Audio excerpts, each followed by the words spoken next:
एक दिहाड़ी करने वाला मजदूर जो कि शाम के अपने घर आता है और वह सो जाता है।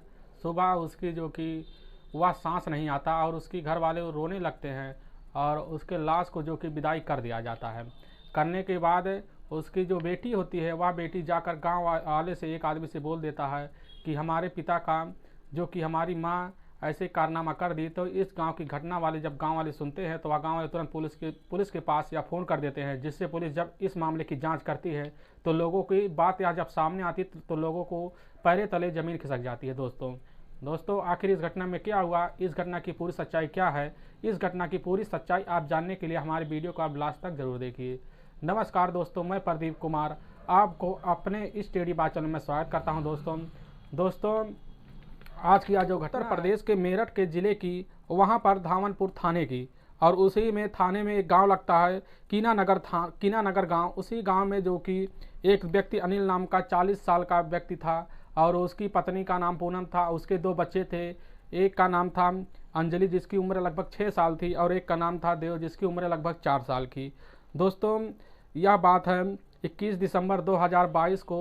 इनका एक छोटा सा परिवार था और 20 दिसंबर 2022 को जो कि वह अनिल वहाँ दिहाड़ी मजदूर करने के लिए निकलता है। जब निकलता है तो वह जब शाम को वापस आता है तो अच्छे से खाना पीना सो के बाद सो जाता है।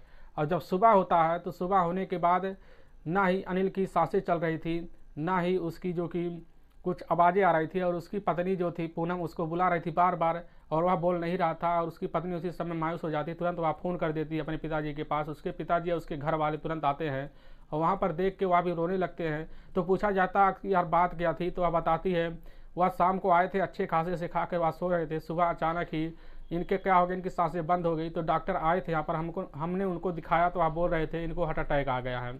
इसी बात से इनको जो कि इनका डेथ हो गया है। तो इस बात की सुन के सब वहाँ लोग हैरान और परेशान भी हो जाते हैं कि अचानक इनके साथ क्या हुआ, जो कि अच्छे खासे थे, स्वस्थ थे। तो यहाँ पर जब यह मामला सबके सामने आता है तो लोग इस बात के मानने का कोई विश्वास ही नहीं कर रहा था। लेकिन उनके जो कि वाड़ी को अच्छे खासे थे वहाँ पर विदाई कर दी जाती है। विदाई करने के वक्त जब हो जाता है तो उनकी जो एक बेटी होती है, वह बेटी अंजलि, वह गांव के पास एक आदमी के पास जाती, वह बोलती है कि हमारी मम्मी ने जो कि वह बात सुनते हुआ आदमी तुरंत ऐसा बात सुनते हुआ तुरंत पुलिस के पास फ़ोन कर देता है, जिससे मौके पर पुलिस पहुंचती है। और पहुंचने के बाद उसके जो कि अंजलि के मम्मी को तुरंत पुलिस उठा लेती है। पूनम को उठाने के बाद उसको वहाँ के तुरंत ही पुलिस थाने में ले जाती है और उससे कड़ाई के साथ पूछताछ करना शुरू कर देती है। तो वह जब पूछताछ करना शुरू कर देती है वह ज़्यादा देर टिक नहीं पाती है, क्योंकि वह झुक चुकी थी इस इंसान के सामने।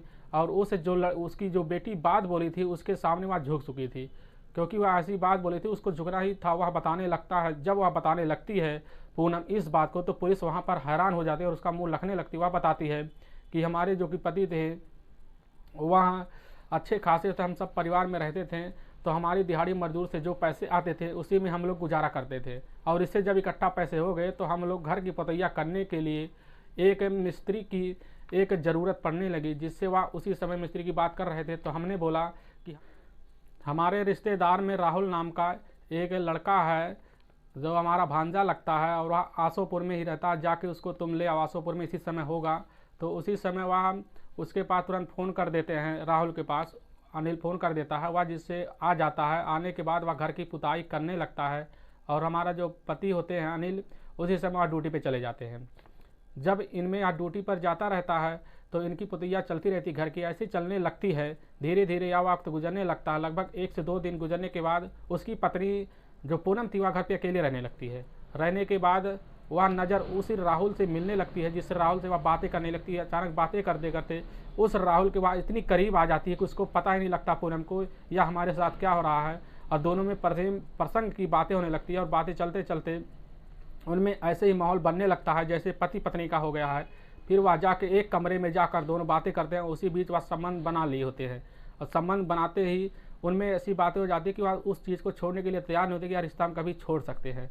और उनमें यार जो कि उसके पीछे से जब उसका पति चला जाता था अनिल जो कि ड्यूटी के लिए, तब वह उसी समय पीछे से वह लोग संबंध बार बार बनाते थे। कई दिनों तक क्या चलता रहता था। फिर अचानक एक दिन अनिल की जो कि ड्यूटी पर से किसी वक्त छुट्टी हो जाती है, लगभग दोपहर को ही, तो वह घर आता है तो वह देखता ही कमरे खुले रहते हैं, दरवाज़ा खोल के देखता है तो कमरे में जो वह पड़ी हुई थी पूनम और वह राहुल दोनों को इकट्ठा वह देख के वह तुरंत उसकी आंखें उसी समय फटी रह जाती हैं। तुरंत वहाँ पर राहुल को भी वह मारने लगता है, मारते मारते वहाँ से वह राहुल फरार हो जाता है और कुछ देर बाद वह जो कि पूनम को भी वह मारने लगता है। तो पूनम उसी समय वह बोल देती है कि हम आज के बाद नहीं मिलेंगे, ना ही उसके साथ रहेंगे, ना उससे बातें करेंगे।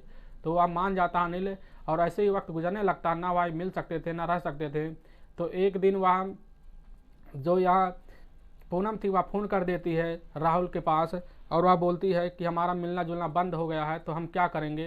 तो वह कहते ठीक है, हमारा मिलना जुलना बंद हो गया, हम पीछे से मिलेंगे उनके जाने के बाद।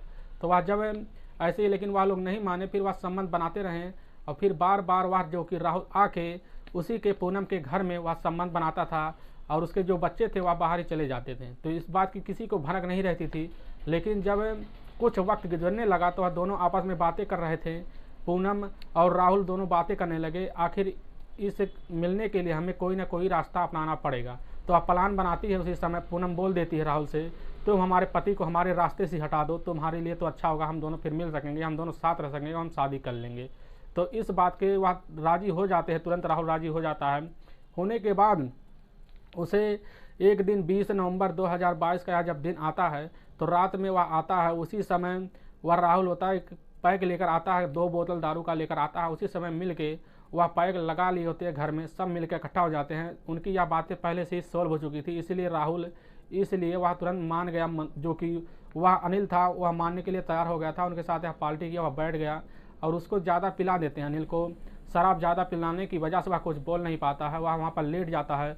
लेटने के बाद जब उसकी पत्नी उसका पैर दबा लेती है, उसका जो वह होता है वह राहुल उसी समय उसका दोनों सीना पकड़ लेता है। तो उसी समय उसकी बेटी जो अंजलि होती है वह दरवाजे के थ्रू अंदर आ जाती है, वह देख लेती है और वह उसी समय बोलती है, मम्मी यार तुम क्या कर रही हो। लेकिन उसकी जो मम्मी थी पूनम, वह बोलती है, बेटी हम तुम्हारे पिता की बहुत ज़्यादा तबीयत खराब, वह चिल्ला रहे हैं ज़ोर ज़ोर से, इसीलिए हम उनका पैर दबा रहे हैं। तो वह उसी समय वह जो बोलते जाओ तुम लोग बाहर रहो, जब आराम हो जाएंगे तो हम लोग आ जाएंगे। लेकिन ये लोग मिलकर यह कांड कर देते हैं। उसी समय अनिल की गर्दन दाब देता है वह राहुल और पैर पकड़ लेती है। तो उस समय उसकी मृत्यु हो जाती है। और सुबह जब होता है तो वहाँ पर रात भर दोनों वहीं पर बैठे होते हैं। सुबह होने के बाद तुरंत ही वह फ़ोन कर देते हैं अपने पिता के पास, अपनी मम्मी के पास, जिससे इकट्ठा हो जाते हैं और डॉक्टर बुला लेते हैं तसल्ली के लिए कि डॉक्टर बता सके। और डॉक्टर भी यह बात बोल देता है कि इनका हार्ट अटैक की वजह से मौत हुई है।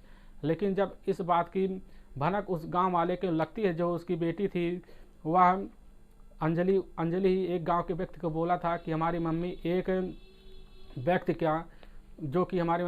के साथ हमारे पापा की पैर दबा रही थी और वह जो कि गर्दन पकड़े हुए था। लेकिन हमारी मम्मी बोली कि हम पैर दबा रहे, तुम बाहर चले जाओ। और यह आदमी जब सुनता है तुरंत उसको शक हो जाता है, क्यों ना हो सकता है यह कांड जो उसकी मम्मी का हो। तुरंत वह पुलिस के पास फ़ोन कर देती है, जिससे सब यह मामला सुनने के बाद अंजलि के जो माता थी पूनम, उसके मुंह से यह बात सुनने के बाद तुरंत ही पुलिस उनको अरेस्ट कर लेती है। वह जो लड़का था राहुल, उसको भी अरेस्ट कर लेता है। करने के बाद उनको जो कि दोनों को जेल में भेज देता है और उनसे बोला जाता अब तुम्हारे बच्चों का क्या होगा, 2 बच्चों की उनकी ज़िंदगी का क्या होगा, क्योंकि तुम्हारा जो पति था तुमने उसको मौत के घाट उतार दिया और तुम्हारी ज़िंदगी तो बर्बाद हो ही चुकी है। अब आगे पीछे तुम्हें देख के यह सब करना था जो तुमने किया, तुम अच्छा नहीं किए, इसके तुम्हें बहुत ही बड़ा परिणाम मिला। दोस्तों आप इस घटना के बारे में क्या कहना चाहेंगे, उनको क्या सज़ा होनी चाहिए? जो भी सज़ा होनी चाहिए हमारे कमेंट बॉक्स में ज़रूर कहें। दोस्तों इस घटना का मकसद हमें आपको बस सावधान और सतर्क करना है, आपके दिल को ठेस पहुँचाना नहीं है। दोस्तों फिर मिलेंगे नेक्स्ट वीडियो लेकर, तब तक के लिए राम राम, जय हिंद दोस्तों।